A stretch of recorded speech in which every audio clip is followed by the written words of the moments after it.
ہے، یہ زر کی جنگ ہے نہ زمینوں کی جنگ ہے، یہ جنگ ہے بقا کے اصولوں کے واسطے۔ جو خون ہم نے نظر دیا ہے زمین کو، جو خون ہم نے نظر دیا ہے زمین کو، وہ خون ہے گلاب کے پھولوں کے واسطے۔ پھوٹے گی صبح امن لہو رنگ ہی سہی، پھوٹے گی صبح امن لہو رنگ ہی سہی، گر جنگ لازمی ہے تو پھر جنگ ہی سہی۔ اسٹیج پہ تشریف فرما حضرات علماء کرام اور حضرت محتمم صاحب، حضرت عالم صاحب، اور اسی طریقے سے زمین سیکا کے باشندگان اور ہمارے معزز علماء۔ آپ نے اس مقالے کو دیکھا اور وقت کافی ہو چکا ہے، اس لیے جو تفصیلی بات عرض کرنی تھی وہ تقریباً جو ہے طلبہ نے آپ کے سامنے رکھ دی، اور جنگ آزادی کے تعلق سے مفتی ہاشم صاحب دامت برکاتہم نے بھی بہت اچھے انداز میں مختصر طریقے آپ کے سامنے پیش کیا، اور اس کے بعد ہم سب کے بزرگ اور مشفق مفتی عبدالحکیم صاحب بھی آپ کے سامنے جلوہ افروز ہوں گے کچھ دیر کے بعد انشاءاللہ۔ وہ بھی جو ہے اسی موضوع پر کچھ جو ہے روشنی ڈالیں گے۔ اس لیے وقت کی نزاکت کو دیکھتے ہوئے اور موقع کی نزاکت کو سمجھتے ہوئے آپ نے 1857 کی جنگ تک کی بات کو سنا۔ اب میں چاہتا ہوں کہ جو نیا ہندوستان ہے اس کی تاریخ پہ نظر ڈال لیجیے۔ جو نیا ہندوستان جنگ آزادی 15 اگست کے بعد جو ہمارا نیا ملک بنا، اور پھر جو قانون جو ہے بابا بھیم راؤ امبیڈکر جی نے بنا کر کے دیا، ان کی قیادت میں جو پارٹی نے جو ٹیم تیار کی گئی تھی، اس نے ایک لمبی 350 جو ہے صفحات پر تقریباً، اور اس میں جو ہے بہت لمبے قوانین کی قراردادیں بہت ساری طے کی گئیں۔ اس کے بعد ملک کس رخ پر چلا اس پر ہم بات کر لیں۔ اب تک ہمارا جو موضوع رہتا ہے چلا آ رہا ہے وہ جنگ آزادی میں اکابر علماء کا اور ہمارے سپوتوں کا کیا کردار رہا، لیکن آگے اس آزادی پر جو اینٹ رکھی گئی کیا وہ منصفانہ تھی؟ کیا جو ملک کو چلانے کا جو ڈھب بنایا گیا کیا وہ عادلانہ نظام تھا؟ کیا جن لوگوں کے ہاتھ میں باغڈور دے دی گئی کیا یقیناً انہوں نے اس ملک کو اس خون کی لاج رکھتے ہوئے امانت داری سے چلایا گیا؟ کیا یہ اس ملک کی قیادت جن لوگوں کو سونپی گئی کیا ان لوگوں نے ان اکابر اور ان سپوتوں کی خون کا صدقہ صحیح ادا کیا یا نہیں کیا؟ یا جن لوگوں کے ہاتھ میں اس کی باغ ڈور آتی گئی اور جو اس نظام کو چلاتے رہے، جس سیکولر قانون کو یہاں پر نافذ کیا گیا، اس قانون پر صحیح عمل ہو رہا ہے یا نہیں ہو رہا ہے؟ میں آپ کو بہت ساری مثالیں دوں گا اور میں آپ کو بہت سارے واقعات بتاؤں گا کہ جس نئے ہندوستان کی بنیاد جس خون پر رکھی گئی تھی وہ یقیناً خون ہمارے اکابر کا ہی تھا۔ اگر ہم بات کریں کن صفحات کو تمہارے سامنے رکھیں، کس زخم دل کے پھوڑے کو تمہارے سامنے دکھائیں، ہم کس بزرگ کی تذکرے کو کریں اور کس بزرگ کے تذکرے کو چھوڑ دیں، ہم تمہیں اگر ٹیپو سلطان کی بات بتائیں تو کیا بتائیں، کیسے بتائیں، اس محمد فتح علی کی تاریخ کیسے بتائیں جو مرتے مرتے وہ مرد ہو گیا لیکن اس نے انگریز کے سامنے اپنے گھٹنے نہیں جھکائے۔ ہم بات کس کی کریں؟ ہم نواب سراج الدولہ کی بات کریں جس نے 18 سال کی عمر میں مسند سنبھالی تھی اور 18 سال کی عمر میں اس نے ملک کے اندر بنگال کے صوبے پر جو ہے منصفانہ عادلانہ نظام قائم کیا، لیکن انگریز نے اس کو چاروں طرف سے گھیرا اور کئی مسلسل گھنٹے جنگ چلنے کے بعد اس کے سر کو تن سے جدا کر دیا گیا اور انگریز نے اس کو گھیر کر اس کے تن سے اس کی گردن کو جدا کر کے اس کو چوراہے پر سولی پہ لٹکا دیا گیا تاکہ اس کے بعد کوئی جنگ آزادی کا نعرہ بلند نہ کرے۔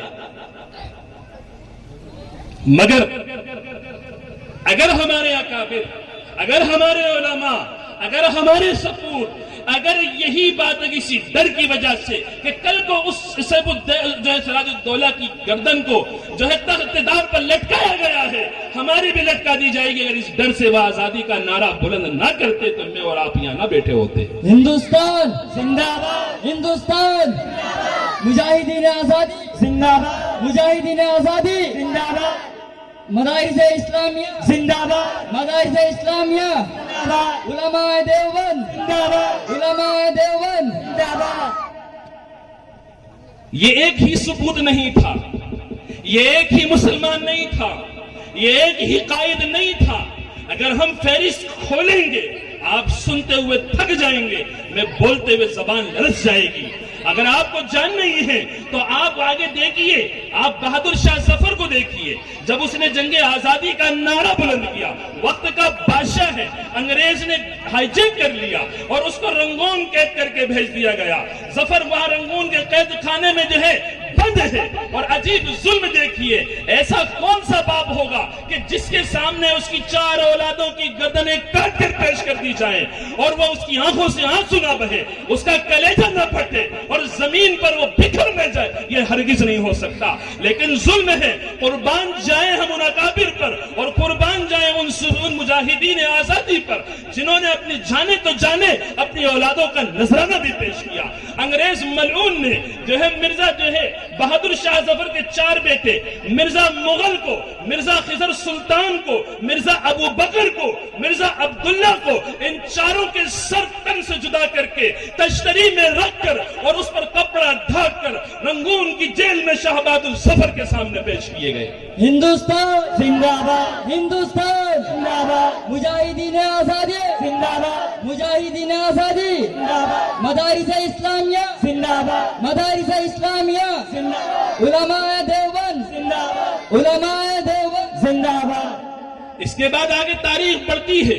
آپ نے دیکھا کہ جب سلطان ٹیپو شہید کر دیے گئے اور جنرل حارث نے یہ کہا, ان کے سینے پہ چڑھ کے یہ کہا کہ اب ہندوستان ہمارا ہے, تو اس کے بعد علماء نے جو دلی میں بیٹھنے والی ایک عظیم الشان شخصیت تھی, جو خاندان ولی اللہ کا چشم و چراغ تھا, شاہ عبدالعزیز محدث دہلوی نے یہ سمجھ لیا کہ اب غلام ملک غلام ہو چکا ہے, اب ہم سے باغڈور لی جا چکی ہے, اب ہمیں تختے دار پہ چڑھایا جائے گا, اب ہمیں غلام بنایا جائے گا, اب ہمیں گلیوں میں گھسیٹا جائے گا اور ہماری ٹوپیوں کو رونا جائے گا اور ہماری لاشوں پر گھوڑے چلا دیے جائیں گے, اور اب ہمیں جو توپوں کے دانے پر رکھ کر توپیں چلا دی جائیں گی. تو شاہ عبدالعزیز نے اس موقع کی نزاکت کو سمجھتے ہوئے, جبکہ شاہ عبدالعزیز محدث دہلوی جانتے تھے کہ میرے اس فتوے کے بعد, میرے اس فرمان کے بعد, میرے اس اعلان کے بعد میری جان بھی لی جا سکتی ہے, میرا مال بھی لوٹا جا سکتا ہے, میری اولاد کو مجھ سے چھڑایا بھی جا سکتا ہے, مجھے ملک بدر کیا بھی جا سکتا ہے, مجھے زہر دیا بھی جا سکتا ہے. ان تمام تکالیف کے باوجود اور ان تمام اندیشوں کے باوجود جس وقت میں دلی میں وہ ایک خانوادہ ولی اللہ کا چشم و چراغ ایسے 36 دانتوں کے بیچ میں جیسے زبان ہوتی ہے, ایسے موقع پر میں کہتا ہوں کہ وہ جن کے نام ہم لیتے ہیں, لیکن آج نیا ہندوستان تعمیر ہوا تو میں پوچھتا ہوں ہم ان کا تذکرہ کرتے ہیں تو وہ جذبہ جہاد یا وہ جذبہ آزادی ہمارے درمیان کیوں نہیں ہے؟ کیا وہ داستان ماضی کی بن کے رہ گئی؟ کیا صرف اس لیے کہ وہ اسٹیج پہ سنا دی جائیں؟ کیا آج ملک کو ہائی جیک نہیں کر لیا گیا؟ کیا آج ملک کو ایک رخ پہ نہیں ڈال دیا گیا؟ کیا آج ملک کے واسی کے اندر ہندو ہونے کا زہر نہیں پلا دیا گیا؟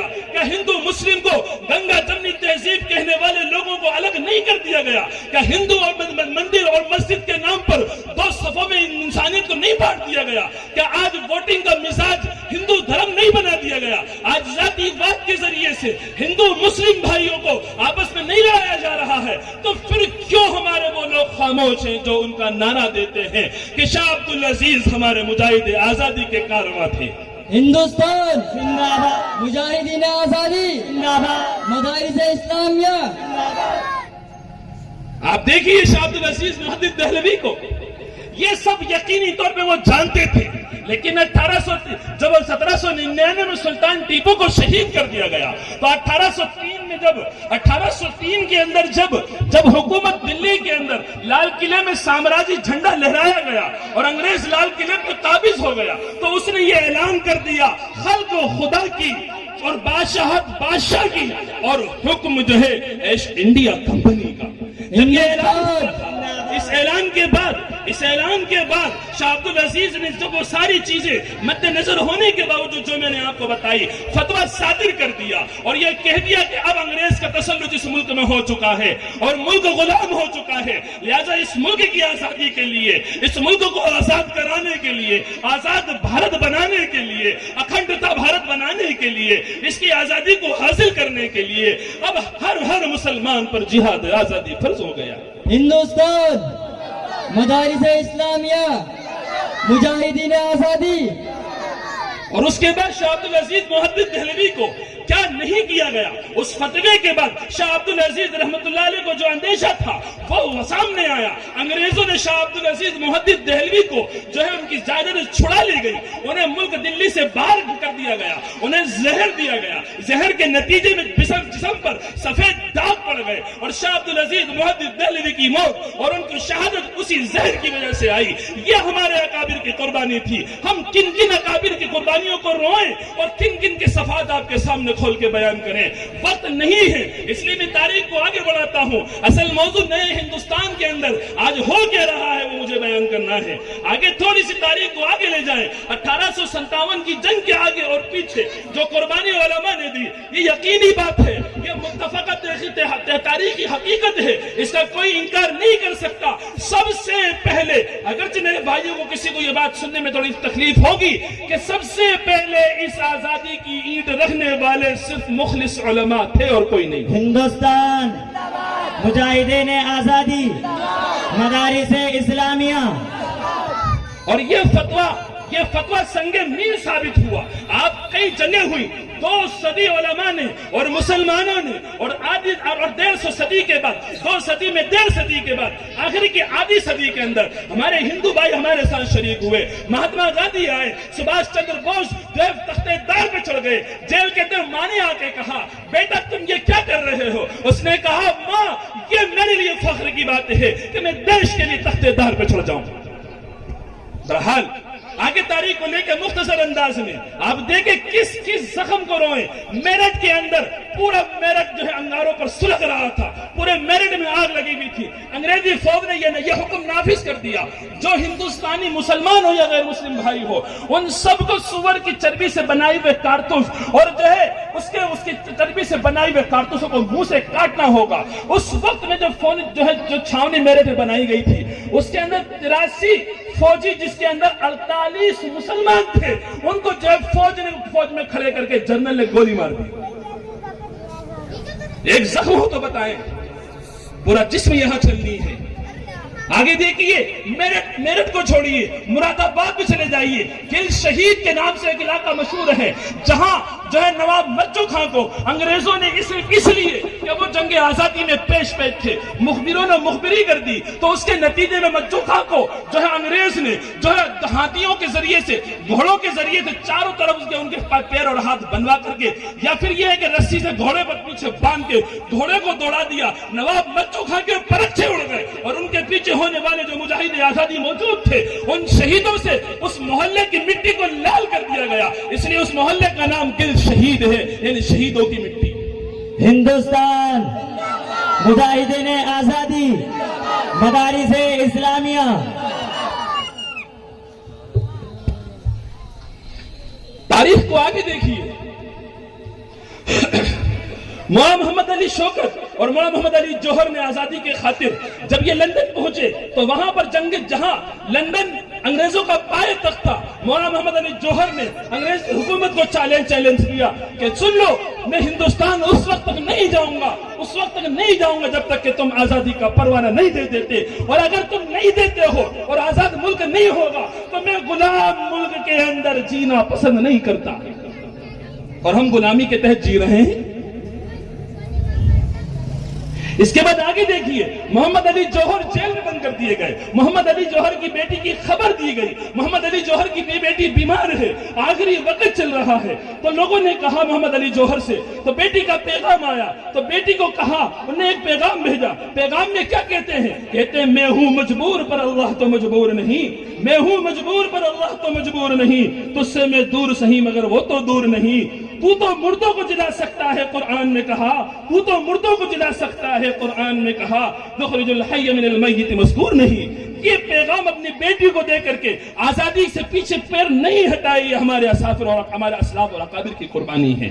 لیکن میں وقت طویل ہو رہا ہے, میں آپ کو اب نئے ہندوستان کی جو تعمیر ہے اس کو بتلانا چاہتا ہوں. ان تمام بھائیوں سے کہتا ہوں جو ہندو بھی ہیں وہ بھی اور مسلمان ہیں وہ بھی, صحیح طریقے سے اپنے آپ کو سنبھالیے اور سمجھیے, کسی ایک رنگ میں رنگنے کی کوشش مت کیجیے. جس دن تم نے یہ تہیہ کر لیا کہ اس ملک کو ہم اپنا ہندو راشٹر بنا لیں گے, تو یہ بات سمجھ لیجیے کہ شیر سو رہا ہے, جب جاگا تو پھر انصاف کی تلوار ضرور قانون نہیں۔ ہندوستان زندہ باد، مجاہدین آزادی زندہ باد، مدارس اسلامیہ زندہ باد۔ آپ یہ سمجھتے ہیں کہ ہم اس کو ایک رخ پر لے جائیں؟ میں ان ہندو بھائیوں سے بھی کہتا ہوں، وہ یہاں بیٹھے ہوں گے، سن لیں کہ جب ملک کے اندر مسلمانی حکومت تھی کیا تمہارے ساتھ ظلم کیا گیا؟ میں پوچھتا ہوں اورنگزیب عالمگیر کے اوپر یہ الزام لگایا جاتا ہے ظلم کیا جاتا ہے، میں یہ پوچھتا ہوں جب تمہیں مندر میں گھسنے کی اجازت نہیں تھی تو تمہیں انصاف کس نے دیا؟ اگر تم کسی پنڈت کی بات کان سے سن لیتے تھے تو تمہارے کانوں میں سیسا کون بول رہا تھا؟ تم جب کسی گاؤں سے، کسی بھی برہمن کے گاؤں سے گزر جاتے تھے تو تمہارے پاؤں پر سلاخیں کون لگاتا تھا؟ جب تم کسی کے کنویں سے پانی پی لیتے تھے تو تمہارے ہاتھ کون کاٹتا تھا؟ جب تم کسی برہمن مذہبی کتاب کو پڑھ لیتے تھے تو تمہاری زبان کاٹتا کون تھا؟ جب تم کسی کو اس طریقے سے چھو لیتے تھے تو تمہارے ہاتھوں کو جو ہے توڑ کونتا تھا؟ یہ مسلمان نہیں تھا، یہ وہ لوگ تھے جو آج تمہیں ہندو راشٹر بنانے کی بات کہہ کر کے تمہیں بے وقوف بنانا چاہتے ہیں اور ملک کی شانتی کو تباہ کرنا چاہتے ہیں اور یہاں کی ایکتا کو جو ہے بھنگ کرنا چاہتے ہیں، یہاں کی ایکتا کو ختم کرنا چاہتے ہیں۔ میں آپ کو بتا دوں تمہارا اور میرا رب ایک ہے اور تمہارا اور میرا پتا ایک ہے، آدم ہے، تمہاری اور میری ماتا ایک ہوا ہے۔ اگر کوئی تقسیم کی بات کرتا ہے تو سب سے پہلے ہاتھ ہمارا آگے بڑھے گا۔ ہم اس ملک کے لیے رہتے رہتے مر جائیں گے لیکن ملک تقسیم نہیں ہونے دیں گے۔ اگر ہندوستان مجاہدین آزادی، علماء دیوبند، مدارس اسلامیہ، اگر ملک تقسیم ہوا، اب دوبارہ ملک اگر تقسیم ہوا اور آپ نے ملک کی ویوستھا بگاڑی تو یاد رکھو جو ناپاک طاقت اس اقتدار پہ بیٹھی ہوئی ہے اور اگر آپ نے ساتھ دیا تو یاد رکھیے اتحاد تمہیں کبھی معاف نہیں کرے گا۔ اگر تم نے ان ظالم اور صاحبوں کا ساتھ دیا اور ملک کو پھر دو حصے میں جو ہے توڑا تو ہندوستان کی اور بھارت کی جب بھی تاریخ دہرائی جائے گی تمہارے نام گندگی کے ساتھ لیے جائیں گے، تمہارے نام ملک کے غداروں کے ساتھ لکھا جائے گا۔ یہ لکھا جائے گا کہ انہوں نے مذہب کے رنگ کو ڈال کر کے ملک کو تقسیم کر دیا۔ ہم اس تقسیم کو اب برداشت نہیں کر سکتے۔ ملک پاکستان تم نے بنوا دیا، ہمارے دلوں پر پھپھولے اٹھے، ہمارا نقصان ہوا۔ تم کہتے ہو پاکستان ہم نے بنایا، کون بے وقوف ہے جو پاکستان ہم بنوائیں گے؟ یہ ملک ہمارا تھا، ہم سے حکومت چھینی تھی، ہم کیوں الگ لینے لگے؟ یہ تو ان لوگ اس وقت کے جو شر پسند جو خبیث ترین لوگ تھے ان لوگوں نے یہ تقسیم کی، یہ زخم ہمیں لگا۔ اگر اس غدر کے موقع پر اس وقت میں آپ دیکھیں گے کیا یو پی اور کیا بھوپال اور کیا مراد آباد اور کیا حیدرآباد اور چلے جائیے پنجاب تک جو ادھر جو پاکستان کی سرحد تک لگتا ہے، رات کے اندھیرے میں ہزاروں لوگوں کو جو ہے قتل عام مچا دیا گیا۔ ہم جن لوگوں کو یہاں سے مجبور کیا گیا جو یہاں سے گئے ان کی اجازتیں چھوٹ گئی، کوئی بھائی سے جدا ہو گیا، باپ سے جدا ہو، باپ بھائی سے جدا ہو، بیٹے سے جدا ہو گیا، کئی بیوی اور شوہر کے اندر جدائیگی ہو گئی۔ یہ اس وقت کی تقسیم سے صرف زمینی تقسیم نہیں ہوئی تھی، ہمارے اپنے سگے اور اپنے لگتے جگروں کو بھی جدا کیا تھا۔ وہ زخم آج بھی ہم بھر رہے ہیں لیکن وہ زخم نہیں بھرتا۔ آج بھی ہمارے رشتہ دار ہماری آنکھوں سے اوجھل ہیں، ان کو مہاجر بنا دیا گیا۔ آج ہم ان سے ملنا چاہیں تو نہیں مل سکتے۔ یہ تمہاری پالیسی تھی۔ تم نے جبھی تو 15 اگست تم نے جو ہے آزادی کا دن 15 تاریخ طے کیا اور 14 تاریخ کو تم نے ملک تقسیم کروایا۔ یہ سردار ولبھ پٹیل کی پالیسی تھی، ہماری پالیسی نہیں تھی۔ علماء نے کہا نہیں تم تقسیم کرواؤ تو کرواؤ۔ میں ان بزرگوں کو سلام کرتا ہوں، شیخ زکریا رحمت اللہ علیہ، حسین احمد مدنی رحمت اللہ علیہ اور حضرت رائے پوری رحمت اللہ علیہ ایک چھوٹی سی کوٹری میں سہارنپور میں بیٹھے ہوئے ہیں اور کہا کہ اگر ملک کے اندر مسلمان چلا گیا ملک تباہ ہو جائے گا، ملک برباد ہو جائے گا۔ میں تو حضرت رائے پوری کی رائے پہلے یہ تھی کہ ٹھیک ہے جانے دو، اگر ان لوگوں کی پالیسی یہ اور ہو چکا غدر تو حضرت رحمت اللہ علیہ کا جواب سنیے، تاریخ میں لکھیے، ڈائری پہ لکھیے، اپنے دل پہ لکھیے۔ حسین احمد مدنی نے کہا کہ میرے بھائی محمود مجھے مدینہ میں بلا رہے ہیں، میرے باغات ہیں، میرا مال ہے، میرا سرمایہ ہے، سب کچھ ہے، لیکن بگڑتی بھی قوم کو اور تڑپتے ہوئے خون میں نہتی بھی قوم کو میں چھوڑ کے نہیں جاؤں گا، یہی مر جاؤں گا۔ ہندوستان مجاہدین آزادی، مدارس اسلامیہ، علماء دیوبند۔ یہ تو آپ نے تاریخ سنی، بہرحال جو بھی کچھ ہوا ماضی میں ہو گیا، ہماری ماضی تھی گزر گئی، وقت نہیں ہے، لیکن میں نے آپ کو کہیں کہیں سے جو ہے کچھ پھول آپ کی گود میں ڈالے ہیں اور آپ کی دامن میں ڈالے ہیں، انہیں لے جائیے اور سمجھیے کہ آزادی کا صحیح مقصد کیا ہے۔ بہرحال نئے ہندوستان کے اندر کیا ہو رہا ہے، جبکہ بابا